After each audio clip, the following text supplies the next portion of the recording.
Very good evening to all of you. Once again आप सभी का गुप्ता इंग्लिश क्लासेज में स्वागत है। और आज एक बहुत ही खास चीज़ आपके पास लाए हैं जो हमारे लैंग्वेज स्किल को निखारने में और जो हमारा रीडिंग स्किल है उसको सुधारने में बहुत ही अच्छा साबित होने वाला है।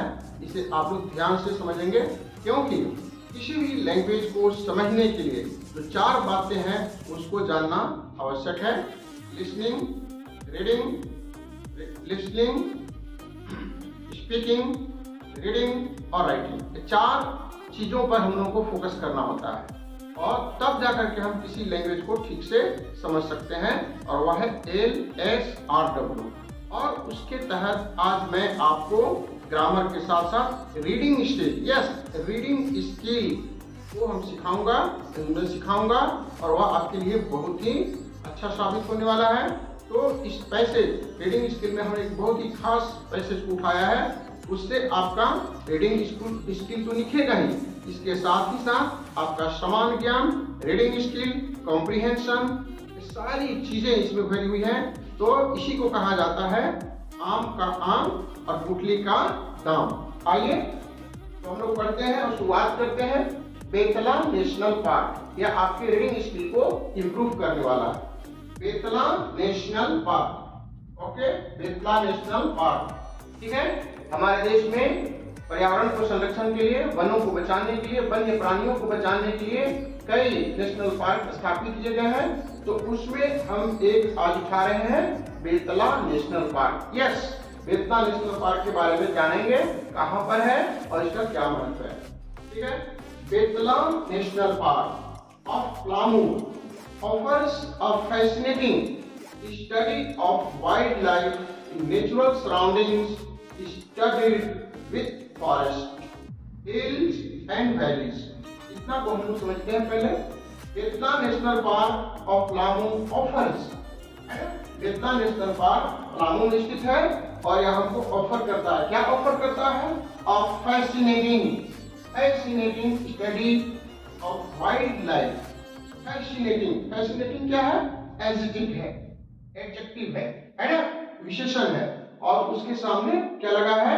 डिटरमिनर लगा है और आर्टिकल भी इसको कहा जाता है, ये लगा हुआ है। स्टडी ऑफ वाइल्ड लाइफ, किसका स्टडी करता है? वाइल्ड लाइफ, जो हमारे जो वन्य जीवन है उनके बारे में हमको बताता है। इन नेचुरल सराउंडिंग्स, प्राकृतिक वातावरण में घिरा हुआ है। Studied with forest, hills and valleys, okay. इसमें एक शब्द को बार बार रिपीट करके आप उसके प्रोनाउंसिएशन को समझने की कोशिश करेंगे। तो सराउंडिंग्स, स्टडीड, ये सारी चीज जो जंगल है, फॉरेस्ट है, पहाड़ी है और घाटी है, घाटियों से जड़ा हुआ है। जैसे अंगूठी में हम मूल्यवान रत्नों को जड़ित करते हैं, उसी तरह से ये हमारे फॉरेस्ट, हिल्स और वैलीज एक रत्न की भांति अंगूठी में जड़े हुए हैं, right. Studied. The national park, the article क्यों लगा है? आर्टिकल द इसलिए लगा है कि हम किसी खास नेशनल पार्क की बात कर रहे हैं, इसलिए इसके पहले हम लोगों ने डिफरेंट आर्टिकल का प्रयोग किया गया है। तो आपको पैसेज के साथ साथ कुछ ग्रामर का बहुत हल्का कंसेप्ट आपको मैं देने की कोशिश कर रहा हूँ। ज्यादा बोर नहीं करूंगा, ज्यादा आपको ओवरलोड नहीं दूंगा, बहुत हल्के आपको मैं डोज देने का कोशिश करूंगा।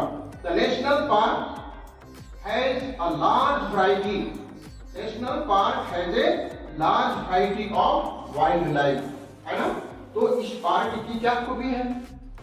इस पार्क की खूबी है कि यह large variety of wild life, बहुत इसमें विविधता है और कई तरह के जो जंगली जीवन है, वन्य जीवन है, उसको वह प्रस्तुत करता है। वंस एक प्रकार का वर्ब होता है, क्रिया विशेषण है once. Betla had 2 tigers, right. Once Betla had 2 tigers, 50 elephants 100 sambars, 100 of wild boar and pythons of 15 to 20 feet, right? तो Vietnam had 2 tigers.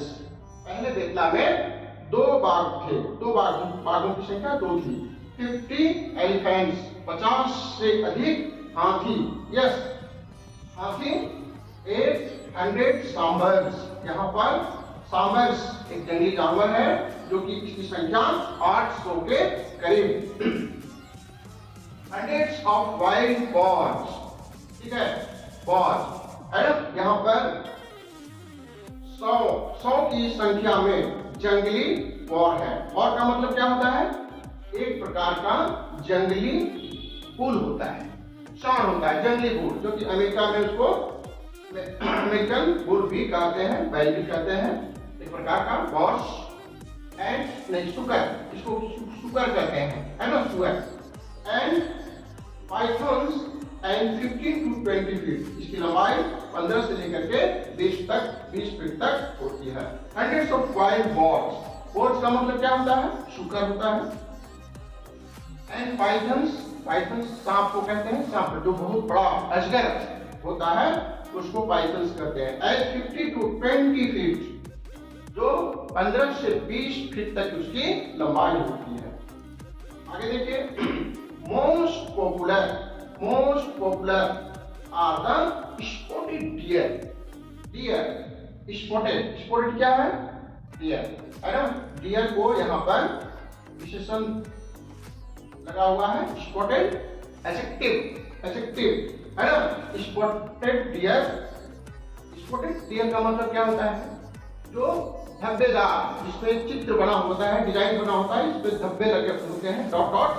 Spotted deer and bison seen moving in herds.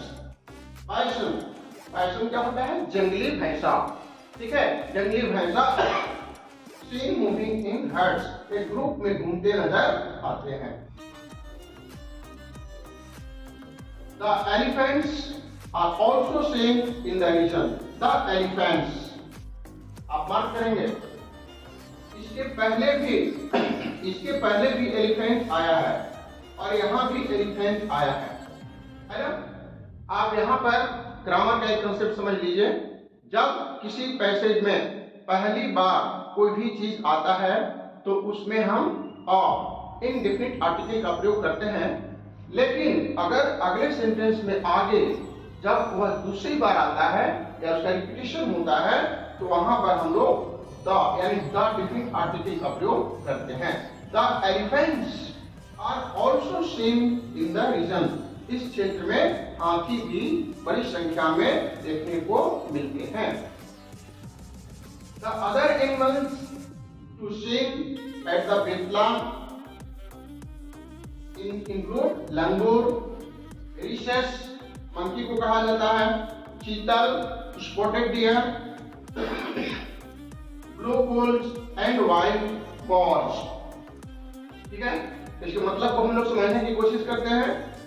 तो एलिफेंट्स के अलावे जो और दूसरे other animals to be seen, अन्य जो दूसरे जानवर देखे जाते हैं उसमें लंगूर होता है, रिसेस जिसको कि मंकी कहा जाता है, एंड चीतल, हम लोग इधर लोकल में चीतल कहते हैं लेकिन दरअसल वह स्पॉटेड डियर।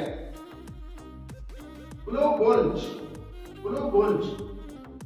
झारखंड में विशेष रूप में बेतला नेशनल पार्क में देखने को मिलता है। एंड वाइल्ड बॉर्स, बनैला, ठीक है, बनैला भैंसा देखने को यहाँ पर मिलता है, सुकर मिलने को मिलता है। The park was declared a tiger project reserve in 1974. The park was declared passive voice.